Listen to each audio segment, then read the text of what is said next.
Hi, my name is Tom Lawrenson. This is my 20-minute presentation. I am doing my presentation on case number 3, What Happened to Mary. Now, to start us off, I'm going to tell my audience here about basically the whole summary of the story. Now, to start us off, we end up in the point of view of an investigator for the police. Now, he's been assigned to a case of a kidnapping of a 3-year-old girl named Mary. Now, there's a lot of suspects that have been put into this case. To start us off, let's talk about the suspects. So, one of the first suspects that the story talks about is the babysitter that was watching the little girl that night. Now, what happened is that her alibi was she had left the house with the little girl alone for 2 hours to visit her boyfriend at a convenience store. Now, it is very irresponsible, but from what the story tells, the investigator just labels it down as stupidity. Now, the second suspect is the mother. Now, the mother is living with the daughter. By the time she wasn't at the house, as she was on a date to the park with a man she had met at a nightclub previously. They had interviewed the man. The story checks out that they were at the park, though the investigator believes they did not do any walking. Now, another suspect that is on the list is the father. Now, the father lives 40 miles away, which makes it seem unlikely that he would do this, but at the same time, the investigator believes that his alibi was shaky.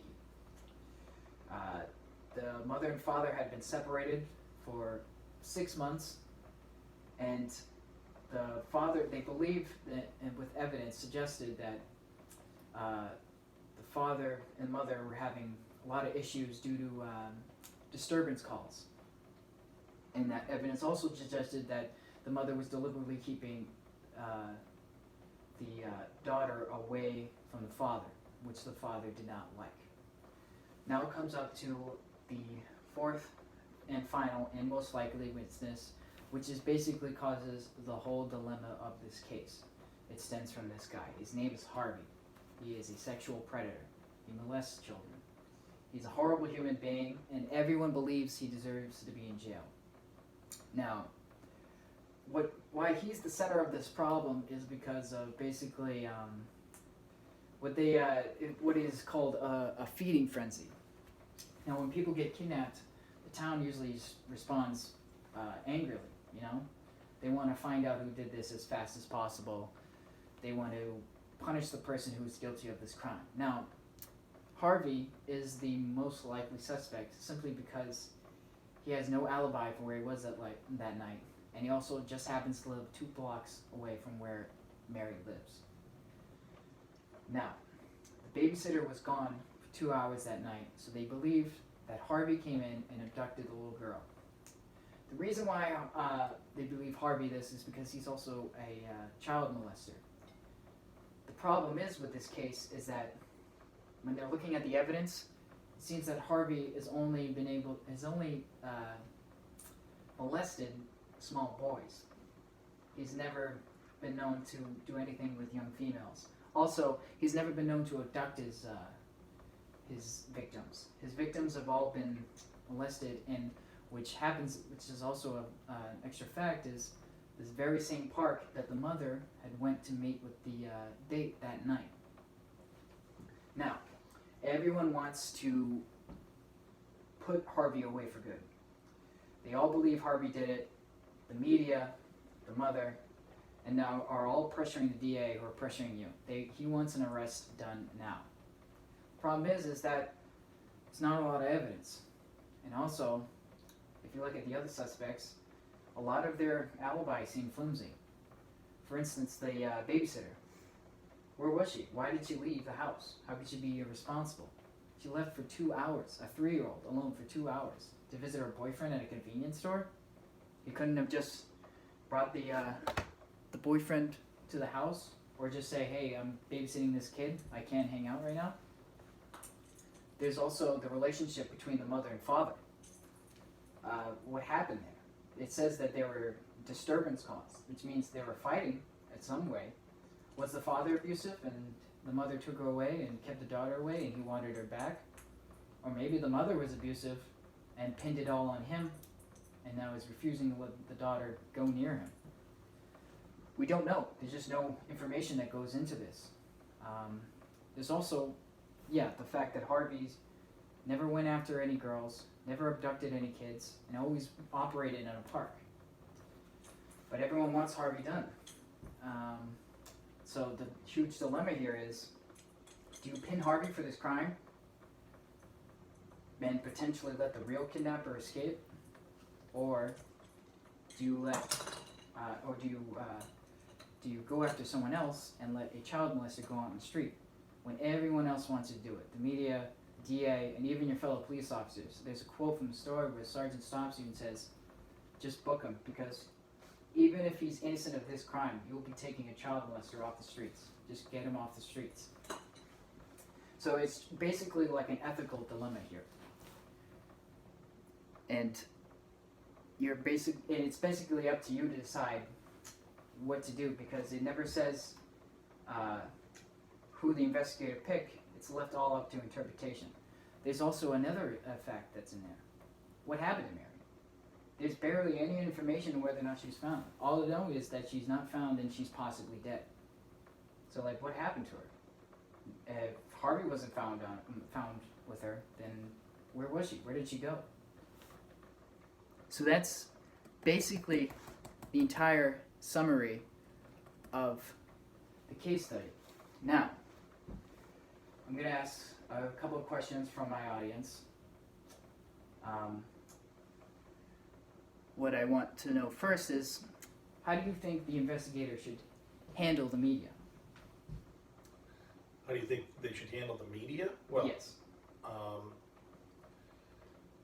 I would, if it were me, I would say not to get them involved right away, because it doesn't sound to me like anyone has enough evidence on anything. There seems to be a lot of open-ended and it's all blown out, because he says he gets calls from local media, the national media, and also another fact that you should know is that the mother, at the beginning of the story, apparently has just acquired a publicist, which seems a little strange. Is she doing this for fame? Which makes her more of a possible suspect.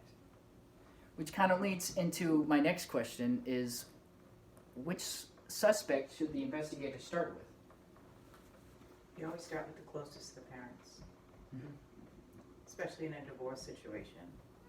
Where would you go from there? Well, there's several ways you could go, but just because the guy Harvey, is it Harvey? Yeah, his name's Harvey. That's all we really got of his name's Harvey, and he's a child molester.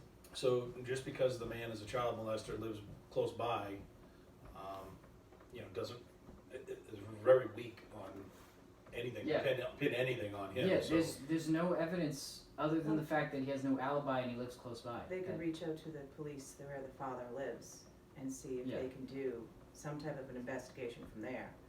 Yes. Because if she hasn't been found, he could be hiding her out where he lives. So there's a whole other police force that you can use and find out if he has any record or reputation in that area. Yeah, well, I think he did a little bit of investigation, because when you read it, it says that he found out that there were disturbance calls with the family, and that's why they separated, and that he's refusing to let the daughter see him.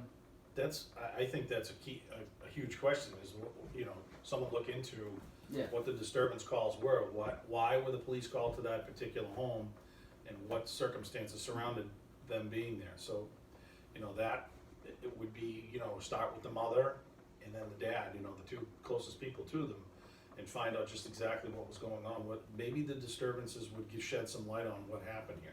Yeah. And why wasn't the babysitter charged with child endangerment? Exactly. Why did she go to see her boyfriend at a convenience store, of all places, for 2 hours? Right. It doesn't make sense. I know, he could have come there. Exactly. But it also, it opens the door to question what, who knows that the babysitter isn't there? Obviously the parents don't know, because the mother has hired the babysitter to be there to watch the child.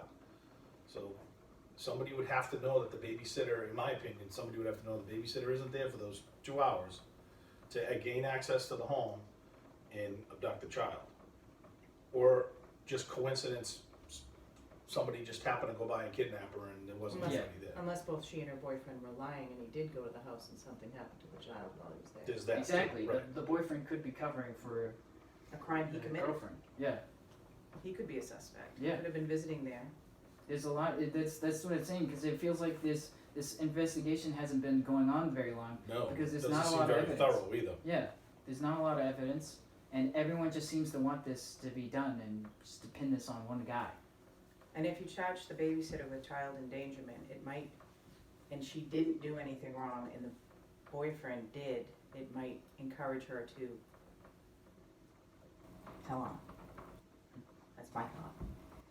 I would start there because she was in Yeah. charge of that child when it was Well, abducted. again, there's a lot of open-ended arguments here that, that don't really lead anywhere. It's hard for it seems to me like there needs to be more information on everybody's whereabouts, right down to the mother, the boyfriend that she was with, that she allegedly met the night before or whatever, the father, and the babysitter and the boyfriend. It seems Yeah. But I would go back to, and I'm not defending the child molester, but Obviously, yeah. he's a victim of circumstance, and he There's nothing, there's nothing's also- nothing concrete that puts him at the scene or does anything like that. Another fact that I think we should put in is that the child molester, although he didn't have an alibi, could be possibly covering from another crime that he did, Mhm. or just because he's a child molester. Who knows what he was doing? Perhaps, that but night. I mean, it's very far-fetched. Yeah. I think they're grasping at straws. with Yeah, this. exactly. Yeah. Which kind of goes into the feeding frenzy fact, which you kind of learned from reading the story. It says feeding frenzy, where basically when people respond to kidnappings, they try to resolve it as quickly as Sure, possible, yeah. and people are forcing the law enforcement, like the DA department. They're forcing it on them, and then they are forcing it that, which leads to lapse of judgment and just bad Yes. Hysterical. decisions. Yeah. The next question. Should the investigator handle? How should the investigator handle the DA's demands? I would say thoroughly. I mean, do whatever the district Is he attorney is. demanding that they He's arrest the yeah, child molester? Yeah, he wants the child molester. Oh, all right. he- See, I didn't. Yeah, well, all right. it said at the beginning he wants the child molester arrested because the media is pressing him, and so he's pressing the investigator. Right. So, That's what makes it such a difficult situation because it's like they're forcing you to make a so decision. the district attorney is forcing the hand of the police department to Yeah, charge somebody right away with this, yeah. get somebody off the street. But if they charge, he still needs an indictment. So they Yeah, can he arrest thinks him. he thinks that because the DA thinks he could get a plea deal from Harvey and his attorney and just get this wrapped up. But it would find a little girl. Yeah, exactly. It wouldn't find a little girl, and that's what the whole moral of the story is. Because it says what happened to Mary. It's like, do we get justice for her if we do this? Right. So, And the only plea deal would be if they could find Mary, if he told them where Mary was. If Exactly. he didn't do it, he can't do that. they've come up with a perpetrator, they arrest them, and then that calms everybody down, Yeah. and it makes it all go away for But a it's while. unethical. But it's Yeah, it's totally unethical. unethical. This is all just a big ethical. It's a nightmare. Yeah. Yeah. Okay, next question. Would you let Harvey go to catch the real culprit when you know what he's done? Yeah. I mean, and You have to charge him for a crime he committed, and if they know he's a child molester because he's committed crimes and has been Oh arrested. yeah, he's been arrested twice for then he's- molesting boys. But he's paid his price to the society. He's been Yeah. put in jail and then released. And if the only way to change that situation is to change the law so that they don't get released when they're charged with other than the child fact that molestation.